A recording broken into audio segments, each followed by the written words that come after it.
Warto adalah seorang pria bujangan asli Banyumas yang berprofesi sebagai seorang penarik gerobak sayur di sebuah pasar tradisional di Bilangan, Jakarta Selatan. Berperawakan sedang ukuran rata-rata, tinggi tidak, pendek tidak, jelek enggak, cakep pun enggak. Kulit sawo mateng, cenderung hitam, agak berminyak. Karena profesi sebagai penarik gerobak, postur tubuh menjadi ideal tanpa fitness. Maklum, seorang penarik gerobak lebih banyak menggunakan otot ketimbang otak. Sehingga secara tidak sengaja, otot akan terbangun dengan sendirinya. Jam kerja Warto jam 3 sore hingga jam 12 malam, melayani para pedagang-pedagang pasar, membawa barang dagangan, atau pembeli membawa pulang barang belanjaan. Dari sekian banyak langganan Warto, ada seorang pedagang sayuran dan bumbu dapur bernama Narti yang begitu dekat dengan Warto. Karena kebetulan pangkalan gerobak Warto berada di depan counter atau tepatnya lapak dagangan Mbok Narti. Hubungan bisnis mereka tergolong dekat, sampai-sampai pembayaran ongkos gerobak dibayar bulan oleh Mbok Narti. Mbok Narti berasal dari salah satu desa di Indramayu. Kulitnya hitam berwajah manis, dengan tinggi sedang, tetapi memiliki sepasang permata ideal yang sering membuat Mas Warto melihat dengan sudut matanya. Telah bersuami bernama Mas Tarjo, yang tinggal di kampung mengurus sawah dan bebek hasil berjualan Narti di kota. Narti pun menyadari kalau Warto sering melirik kepadanya. Tetapi dia tidak begitu memperdulikan, bahkan cenderung semakin berani mengekspos bagian-bagian tertentu yang dapat mengundang daya tarik Warto. Malah kadang, tatapan Warto dan Narti seringkali bertemu, yang akhirnya mereka saling senyum tanpa mengerti arti kejadian tersebut. Pada suatu pagi, Warto mendapat telepon dari pamannya di kampung, yang mengabarkan bahwa Bude Sokem membutuhkan biaya untuk berobat karena sakit. Bude Sokem adalah orang yang membesarkan Warto ketika dia ditinggal oleh orang tuanya transmigrasi ke Lampung. Warto memang dekat dengan budenya yang satu ini, karena ia ingin membalas jasa budenya. Warto bingung, karena saat ini ia tidak memiliki uang. Uang di kantongnya hanya cukup untuk makan nanti siang. Dalam kebingungannya, Warto teringat relasinya di pasar yaitu Narti. Ia akan mencoba meminjam uang kepadanya, atau paling tidak, ia mencoba meminta bayaran gerobak di muka, sehingga ia dapat segera mengirim uang tersebut ke budenya yang sedang sakit di kampung. Bergegas ia menuju rumah petakan Narti yang terletak di belakang pasar tempat ia berdagang. Kontrakan Narti merupakan rumah petakan kumuh, terbuat dari triplex dan dicat apa adanya, rapat dan berhimpitan satu dengan lainnya. Petakan ini memang kebanyakan dihuni oleh sesama pedagang di pasar. Tidak berapa lama, Warto tiba di petakan Narti. Suasana petakan sepi, karena jam segini, sekitar jam 9 sampai jam 2, kebanyakan penghuni pergi ke pasar induk Ramat Jati untuk membeli barang dagangan. Warto sedikit cemas, jangan-jangan Narti juga pergi belanja ke pasar induk. Dengan ragu-ragu, Warto mencoba mengetuk pintu petakan Narti, sepi tidak terdengar jawaban. Kembali Warto menjadi ragu, apakah Narti ada di petakan. Ia kembali mencoba mengetuk pintu, tidak juga ada jawaban. Ketika Warto mulai merasa putus asa, terdengar suara penghuni sebelah petakan. Seorang nenek tua, ibu dari seorang pedagang di pasar yang juga Warto kenal, mengatakan bahwa Narti sedang mandi di MCK dekat musola, sekitar 25 meter dari petakan Narti. "Tunggu aja di dalam, Mas.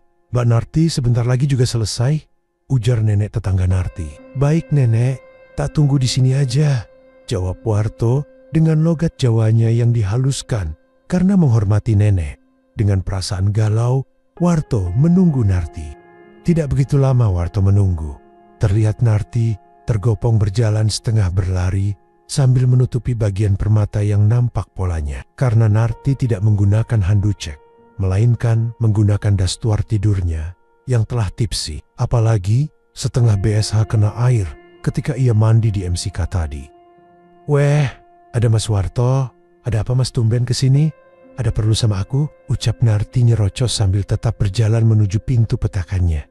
"Ya Mbak, aku ada perlu nih," sahut Warto. Narti menyuruh Warto masuk ke petakannya, karena ia tidak enak bicara di luar. Ia berpikir tidak mungkin Mas Warto peji-paji begini ke petakana kalau tidak ada perlu. Apalagi Narti melihat wajah Warto tampak sedih.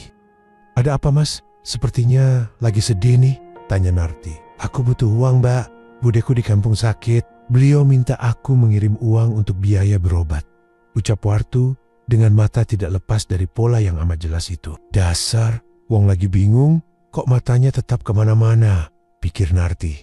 Sakit apa? Tanya Narti, mencoba meyakinkan. Dengan tidak berusaha lagi menutupi pola seperti tadi, saat berlari dari MCK menuju petakannya. Pikirnya, toh Mas Warto sering juga menatapnya pada saat berdagang. Saya nggak tahu, tapi mereka meminta saya mengirim uang untuk berobat. Mbak, boleh saya minta bayaran gerobak untuk bulan depan, Mbak? Dengan setengah menunduk, Warto mengungkapkan maksudnya kepada Narti. Mas Warto butuh berapa? Tanya Narti. Ya sejumlah bayaran upah saya aja, Mbak. 185.000, jawab Warto dengan masih tetap menunduk. Sebentar ya Mas, ucap Narti beranjak ke balik hordeng biliknya. Entah apa yang akan dilakukan Warto. Sejenak Warto dapat melihat benda-benda yang ada di petakan Narti. Sebuah termos, 2 buah gelas kaca yang sudah tidak bening lagi, sebuah kasur butut dan radio kecil, serta sebuah charger HP masih menempel di stop kontak. Ini Mas, 200.000, aku buletin uangnya. Sekalian aku membantu Mas yang lagi ketimpa musibah. Mudah-mudahan Bude Sakem cepat sembuh, ucap Narti mengejutkan Warto yang sedang browsing sekitar petakan Narti. Aduh, terima kasih Mbak. Mata Warto bersinar-sinar karena Narti berkenan menolongnya. Uang ini saya titipkan pada Yanto, tukang ketoprak tetangga kampungku yang kebetulan nanti sore akan pulang kampung, ucap Warto lagi. Ya sudah cepat sana, nanti keburu Yanto tidak ada, ucap Narti. Tanpa baba ibu, Warto segera ke rumah Yanto si tukang ketoprak yang akan pulang kampung. Yan, ini aku titip buat Bude Sokem yang sedang sakit. 190.000 rupiah, yang 10.000 untuk nambahin ongkos kamu. Sekalian salam dan katakan, aku belum bisa pulang, ucap Warto pada Yanto.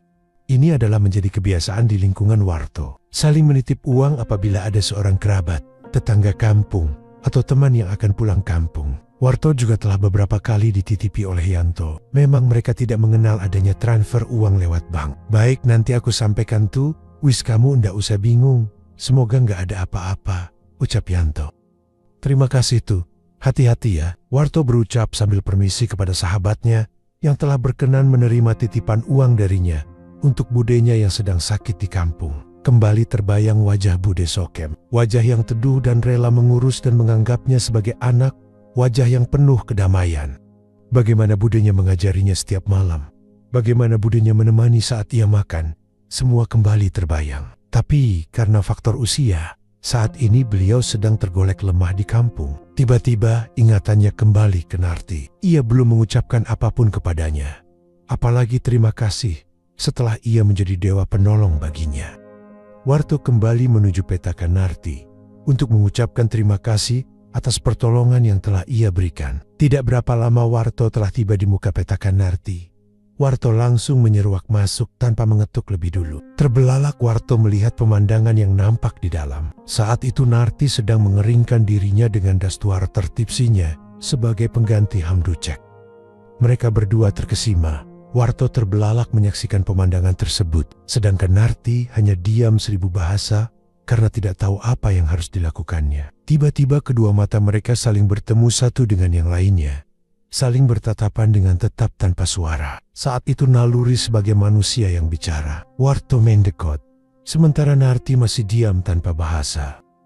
Suasana pagi menjelang siang, di mana matahari nampak mulai meninggi, semakin menambah suhu di dalam petakan Narti dan sekaligus menambah keinginan mereka. Memang seputar petakan Narti pada jam-jam seperti ini terasa lebih sepi karena sebagian besar anak-anak sedang bergelut dengan kegiatan sekolah. Sementara orang tua mereka yang kebanyakan para pedagang di pasar sedang belanja barang dagangannya. Paling hanya beberapa anak yang belum sekolah yang tinggal di rumah. Atau seperti nenek tadi yang memberitahu Warto bahwa Narti ada di dalam petakannya. Narti tampak terdiam, sementara Warto tidak tahu apa yang harus ia ucapkan. Narti, Narti. Sayup-sayup Narti mendengar seorang memanggil namanya antara sadar dan tidak sadar seperti bermimpi.